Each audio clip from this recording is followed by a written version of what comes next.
आपल्याबरोबर आहेत वैशाली दापटे मॅडम. नमस्कार. नमस्कार.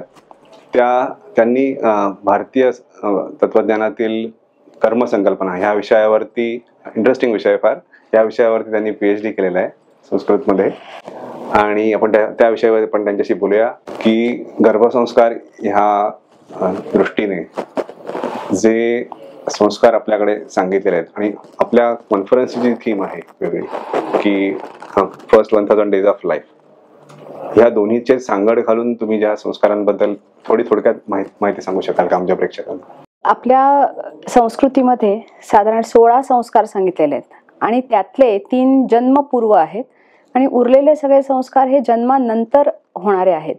आता त्यातल्या 1000 दिवस हा जर आपण कालावधी घेतला तर जन्मानंतर त्याच्यामध्ये साधारण एक 3-4 संस्कार आपल्याला दिसून येतात. तर जन्मपूर्व संस्कारामध्ये गर्भाधान, पुसवन आणि सीमंतोन्नयन असे 3 संस्कार आहेत. यातला गर्भाधान हा कन्सेप्शन पूर्वी म्हणजे गर्भधारण होण्यापूर्वी केला जाणारा संस्कार आहे की जिथे गर्भ चांगल्या रीतीने धारण व्हावा ही प्रार्थना केलेली आहे. आणि या दृष्टीने वधूची किंवा नवीन जी सून आहे, मुलगा आहे, यांच्याही मनाची तयारी त्यातनं नक्कीच होत असणार की आता या दृष्टीने विचार करायला हवा. आणि पुढचे जे आहेत ते दोन्ही गर्भवती महिलेसाठी केलेले संस्कार आहेत. त्यातला पुसवन हा प्रामुख्याने पुरुष संतती व्हावी ह्या विचारांनी केलेला आहे. त्या समाजाची जी गरज होती आणि विचारधारा होती त्या दृष्टीने आहे, पण मुलगी झाली तरी तेवढाच आनंद होता हेही सांगता येईल.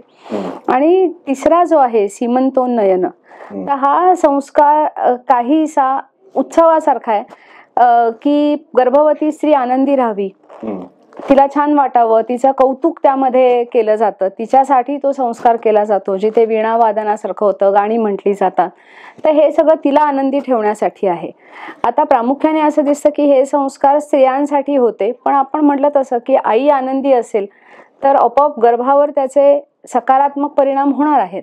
आणि या दृष्टीने हे 3ही संस्कार आईसाठी जितके तितकेच गर्भासाठी पण आहेत असं आपल्याला निश्चित म्हणता येतं. आपण सगळ्याच व्याख्यानातनं ते ऐकतोय की मुळात आई निरोगी आणि आनंदी अशी असली पाहिजे की गर्भ आपोआप सकारात्मक दृष्टीनेच गर्भाची वाढ होईल.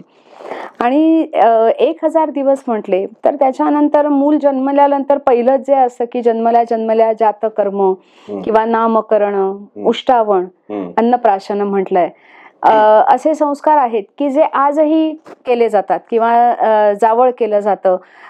निष्क्रमण म्हणजे मुलाला प्रथम घराच्या बाहेर नेलं जातं, स्वच्छ सूर्यप्रकाशात नेलं जातं, आणि एक संस्कार सांगतो की त्याला चंद्रप्रकाशही दाखवावा. तर उष्टावण आणि जावळ हे प्रकार म्हणजे संस्कार आजही होतात. ते तसे घरगुती स्वरूपाचे आणि छोटे संस्कार आहेत. परंतु प्रथम अन्न म्हणजे शिजलेलं अन्न मुलाला देणं आईच्या दुधाव्यतिरिक्त किंवा प्रथम बाहेर जाणं, आता सगळ्याच पहिल्या गोष्टींचं कौतुक असतं नाही का, तसं ह्या सगळ्या गोष्टी बाळाच्या बाबतीत पहिल्या आहेत म्हणून त्याचा एक छोटा उत्सव घरात ती माणसं करतात की ते वेगळे पण आहे.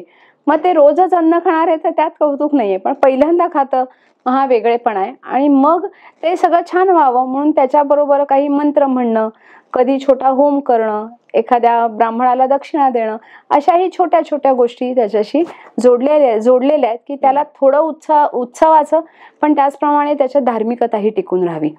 तर असे हे काही संस्कार आहेत की जे त्या 1000 दिवस ही जी काही थीम आहे त्याच्यामध्ये आपल्याला हे लक्षात घेता येतील संस्कार. पण त्याला काही वेगळ्या नावाने ओळखलं जातं का? नाही, निष्क्रमण म्हणतात, काही जण त्याला आदित्य दर्शन म्हणतात, चंद्र दर्शन म्हणतात. म्हणजे नावच इतकं स्पष्ट आहे की आपल्याला लक्षात येतं की काय करायचंय.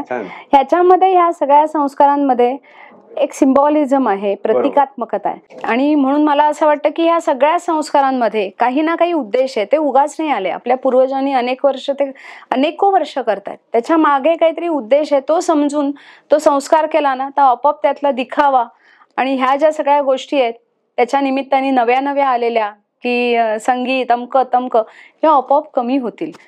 मला अजून एक मुद्दा आठवला आता तुम्ही म्हणालात तेव्हा की उपनयन संस्कार आपल्याकडे पूर्वी मुलींच्या पण हो. मुंजी करायचा प्रथा होती. होती. इनफॅक्ट मनशक्तीमध्ये आमच्याकडे जेव्हा आता मुंजी असतात हो. तेव्हा आमच्याकडे पण मुलींच्या मुंजी केल्या हो, जातात. हो. तर तो एक प्रकार विसरला गेलाय किंवा बंद झालेला आहे असं मला वाटतं का?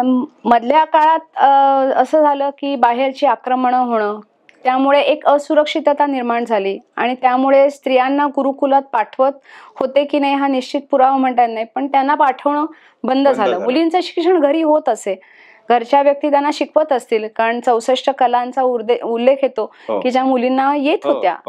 तर पण गुरुकुलात जाणं बंद झालं, मग तो संस्कारही विसरला गेला, असं झालं. मुलींच्या बाबतीत तो होणं बंद झालं. परंतु आता चांगलं आहे की आज समाजात मुली शिकतायत, तर हा संस्कार होतोय आणि मनशक्तीने हा उपक्रम घेतला, हे चांगलं आहे. आणि आजही पारशी लोकांमध्ये, म्हणजे पूर्वीचे जे इराणी आणि पूर्वी इंडो इराणियन संस्कृती होती, म्हणजे आर्य आणि इराणी लोक हे एकत्र होते, मग ते वेगळे झालेले आहेत. तर हा संस्कार आजही पारशी लोकांमध्ये दिसतो आणि ते मुलीची मुंज, ज्याला ते नवजोत म्हणतात, अच्छा, तर ते करतात, अजूनही करतात ते. तर अजूनही त्यांच्याकडे तर सुरू आहे. पण आता काय झालंय की मुलं 3ऱ्या-4थ्या वर्षी शाळेत जायला लागतात, त्यामुळे 8व्या वर्षी हा उपचार जेव्हा, म्हणजे हा संस्कार केला जातो, तेव्हा त्याचं जे काही मूळ उद्देश आहे तर तो आधीच सुरू झाला. आणि गुरुकुलात आता जात नाहीत. आता हे जे शिक्षण पद्धती ती अगदीच वेगळी आहे. तेव्हा मुलगा गुरुकुलातच राहत असे काही वर्ष पुढची. त्यामुळे त्यासाठी आपल्याकडे एक मेधा जनन म्हणून पण एक संस्कार होता 3ऱ्या वर्षी, मला वाटतं साधारण करायचे ते. तोही सध्या विसरला गेला हो. पण म्हणजे जन्मल्यावर जे संस्कार होतात त्याच्यामध्ये काही ठिकाणी मेधाजनन आहे आणि उपनयनामध्ये पण मेधाजनन आहे. म्हणजे त्याचा एक भाग म्हणून आहे, त्यातलं एक काय म्हणू, एक त्यातली क्रिया किंवा रिच्युअल म्हणून तो येतो. त्याचा एक भाग म्हणून मनशक्तीमध्ये मेधाजनन. हो, माहितीये मेधाजनन. हो, आहे माहितीये. तर ही चांगलीच गोष्ट आहे की हे आता रिवाईव्ह होत आहेत काही गोष्टी. हे अतिशय चांगलं आहे. आता शेवटचा प्रश्न, तुम्ही मनशक्तीच्या कॉन्फरन्सला आला जातात, त्याच्याबद्दल तुमचा फीडबॅक काय आहे आणि ओव्हरऑल हे अटेंड केल्याबद्दल तुम्हाला कसं वाटतं? मी 2019 साली पण गर्भोपनिषद या विषयावर बोलायला आले होते आणि मला खूप आनंद झाला की जेव्हा मला या विषयावर बोलायला त्यांनी बोलवलं. ह्याच्यामध्ये एक होतं की पुन्हा माझा या विषयाचा अभ्यास झाला आणि गेल्या कॉन्फरन्सचा इतका चांगला अनुभव होता की तोही पुन्हा एकदा अनुभवणं हे माझ्यासाठी खूप आनंदाचा विषय होता.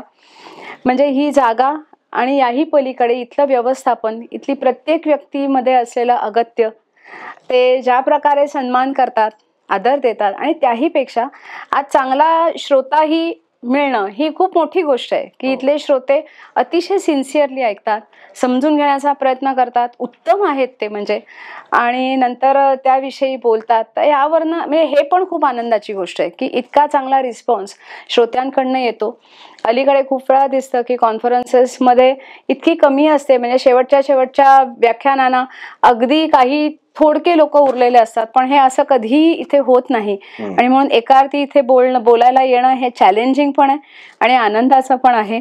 आणि पूर्ण तयारी करून, म्हणूनच नेहमीच पूर्ण तयारी करून मी जाते, पण इथे येताना एक वेगळा अनुभव असतो सगळ्याच दृष्टीने आणि खूप सुंदर सजावट असते. म्हणजे हेही सांगितलं पाहिजे, खूपच छान सजावट आहे की पाहता क्षणीच सकारात्मकता इथल्या सगळ्या वातावरणात, सगळ्या व्यक्तींमध्ये इथल्या भरलेली दिसते. आणि ह्या सकारात्मक वातावरणात एक दिवस घालवणं हे खूप छान आहे. धन्यवाद. खूप छान वाटलं तुमच्याशी बोलून आणि तुमच्याशी बोलण्याची संधी दिल्याबद्दल धन्यवाद.